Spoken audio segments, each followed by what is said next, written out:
Alright, so poor De Minaur. I mean, he had so many matches this season that looked like the match against Musetti at the Nitto ATP Finals. And once again, if you didn't watch the match, I will post a link to the official highlights of the match.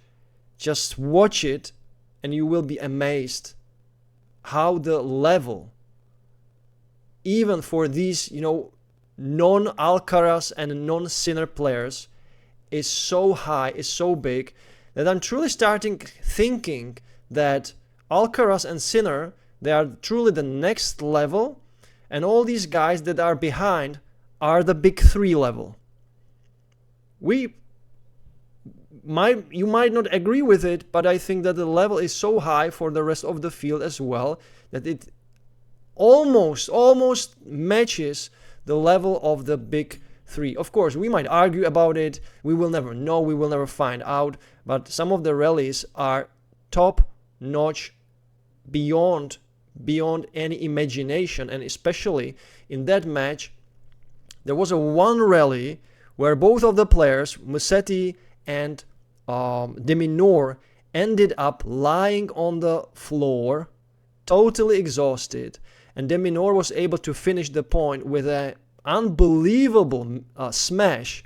And then he lost the balance because it was literally on the limit of human capabilities, human possibilities.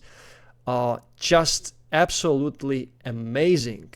And I feel very sorry. Alex looked totally demolished or totally demoralized, totally exhausted mentally and physically after the match at the press conference. And I have seen him this year several times, but maybe this look, how he looks at the press, I will also post a link to the press conference, how he looks, he is absolutely devastated. And I will tell you why. So De Minaur has, in my opinion, a little bit higher. He can play a little bit more, even more than he is playing right now. But there is some shot is missing in his weaponry, let's say. So he runs like crazy. His shot making is crazy good. He is smart, clever. But sometimes I think, because he is a very temperament guy on the court, but outside the court he's very smart, very calm in my opinion, and very realistic. And he is the great ambassador for the sport. He is a spokesman, for the sport. He can speak at the press conferences in a way that other players can't. He's very mature and so on and so on. But on the court, he seems to me sometimes he's like too hectic, too fast thinking, and that's why in some of the situation he is not able to execute the shot exactly the way he wants. So maybe he is rushing it, especially on his forehand side, where he, turns his body and overturns his body, let's say, and he leaves his hand with the racket a little bit behind, and then he hits actually the ball a little bit late with an open chest, instead of really, staying more in a more closed position and driving the ball a little bit more forward, rather than like brushing it and escaping from the contact point with his body. So that sometimes he's like rushing it, right? And that's when he makes mistake, or it doesn't look like it's a mistake. It's rather an unfinished and not very perfectly executed shot. So in my opinion, he should be more calm. I saw that with Musetti. Musetti stayed in some of the situations like more calm, more relaxed, more in a way that he looks like not that he doesn't care, but he knows that staying calm in that situation is more rewarding than rushing it. And especially in some neutral shots from the Musetti side, it looks like he just plays the ball somehow back on to the opponent's side, but the ball has spin and has this weird power level, the slower power level with spin. But for the opponent, it's really hard to, accelerate these types of shots, because especially when you are on this high level, every high level player will tell you that it's much easier to play a high speed shots that goes, in some kind of direction, and you can do 1, 3, 4 steps to the ball and you can position yourself really great, rather than when you receive a non-flying ball with spin but no penetration through the court, and you receive it in a way that it looks like it's easy, but actually is not easy because the ball is not doing anything. You must do everything around the ball to prepare the shot, to go for it. So the decision making when you receive a slower ball to your side is everything goes on you. Now it's your turn and you have to do it, everything right, everything perfectly. But when you receive a kind of faster shot in your movement, those players can really go for it because it already shows you the path, what you should do, because it's already projected from your opponent that just you need to do these 3-4 steps and then hit the ball, and it's easier than when you have to figure out what I should do with a slower ball, right? And that's what happened also in the match. So De Minaur knows these mistakes, and he said that in the press conference, I need to figure out, I need to talk to my team, what should I do, how should I elevate my game, because his game is super, super solid. He goes far in the tournaments, but then in the crucial matches, he looks like he's going to win the match, but he doesn't, and then it stops, there is his ceiling, it stops his further development. And it happened so many times this season for him. And his frustration is screaming out of the screen. He almost can't barely talk because he is in the brink of total collapse in the press conference. I can see it, I can sense it. He looks like he's gonna cry in a moment. And the frustration and the pain in his tennis soul is unbearable almost to watch. So even though I have seen many devastated players, seeing De Minaur this helpless, this devastated is painful, is heartbreaking, guys. And if you ever played tennis on a competitive level and you lose these matches over and over again, you're losing. You're losing it inside. Everything shatters into pieces. And I know these players, they earn millions and they don't need to work in their lives ever because but if they are so passionate, tennis is everything for them, and they invest so much time, they won't have success on the tour, and when they see and feel they are so close, but suddenly it shatters into pieces for some reason that they cannot maybe even explain. They know that they can play even a little bit better, but something is stopping them from that performance. Believe me, for them, after these matches, it's game over. They don't care how well they played. They don't care against who they played. They don't care about how many fantastic rallies they have played during the match. It doesn't make any sense. It's not important at the end of the day. It's not like I had fun on the court. No, his goal was to win. He wanted to win, and maybe he wanted to win so bad that in some of the situation De Minaur was just a little bit cramped. On the other hand, Musetti is now playing absolutely phenomenal.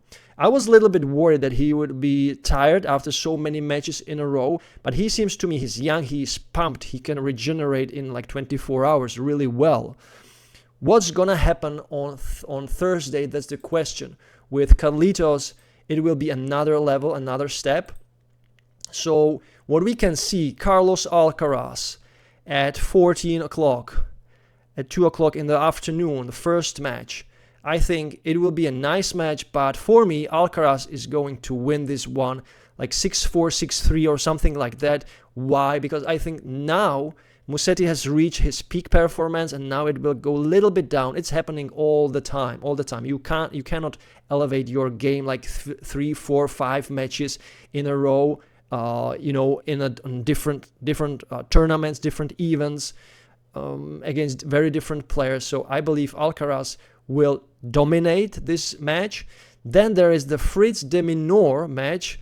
Based on the Fritz performance and based on the mental state now for De Minaur, I think Fritz is going to win, but I hope it will be an awesome match. But Fritz looks to me like he's almost like the third, fourth guy in the rankings that is really on a very high complete level. Then there is a Sinner Shelton.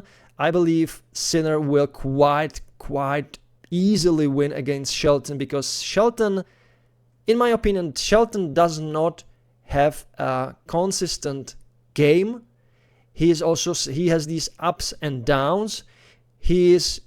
Sometimes he's very, very confident. Sometimes his confidence is like rising and falling.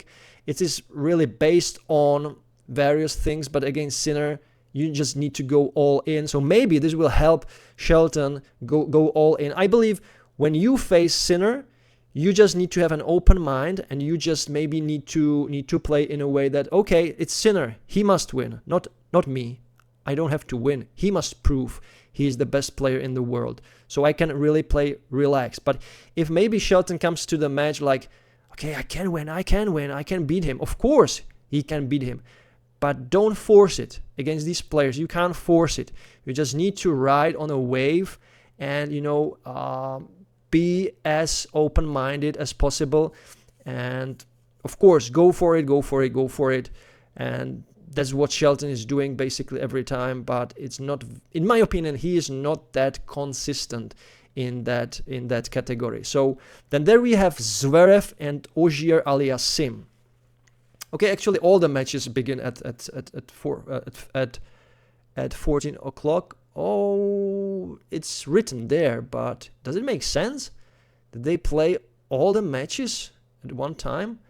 I believe no. It's just it's the program is just made in this way. So maybe this will change. This will change for sure. So yeah, but back to the topic. Zverev, Ogier Aliassime. Zverev plays amazing. Ogier Aliassime plays also very good tennis. Very complete. It will be a tough match. I almost think like Ogier can pull this off. Because he is also a very, very complete player. Sometimes his forehand is missing something, or is maybe too passionate, too enthusiastic. But yeah, he can win this. It's based on the serve, right? So if Zverev serves his best, then probably Ogier will lose. But if Zverev has some weaker service day, then Ogier has a chance. So I don't know. This one is opened. I just don't want to say who is going to win or who is a favorite. I believe both are now on a very similar level. And actually, the last time I'm looking into the score sheets, last time Ogier has won in the US Open against Zverev 3-1. So he has the, upper foot now in this regard. So maybe he can pull it off once again. So guys, let me know what you think about the level of the tennis nowadays. What do you think about De Minaur? Because seeing such a demoralized, such a devastated player is heartbreaking. It's really heartbreaking. But I know that he will come back. He is super strong personality, and he is very hard on himself as well. So I hope he will just calm down, talk to the team, analyze the possible mistakes or the possible unfinished, situations that he could have done just a little bit better and maybe more, in a more relaxed way. But anyway, an awesome match, an awesome event, awesome tennis. I can't wait what is yet to come. So guys, if you are new, please subscribe to my channel. There will be more analytical videos. And as always, support my channel, click the thumbs up, comment, please comment. I read every single comment under my video, and I like to engage with you in that sense. But of course, be fair to other commentators, talk respectfully about other players and about other commentators. And if you just feel that someone is not really commenting the right way, just let others know, but in a very polite way, and I will look up at those comments. And if there are really some nasty comments, I'm going to delete them because I don't want to have any fights in the comments section. And if there is someone who wants to fight in a comments section, then I will probably also ban him, because it's all about the discussion, having fun, and speaking respectfully about tennis in general. So guys, thank you so much for watching, and as always, enjoy tennis, play tennis, watch tennis every time, every day, and don't forget to enjoy the manooovrlbity. Bye guys. You can't be serious, man. You cannot be serious! That ball was on the line!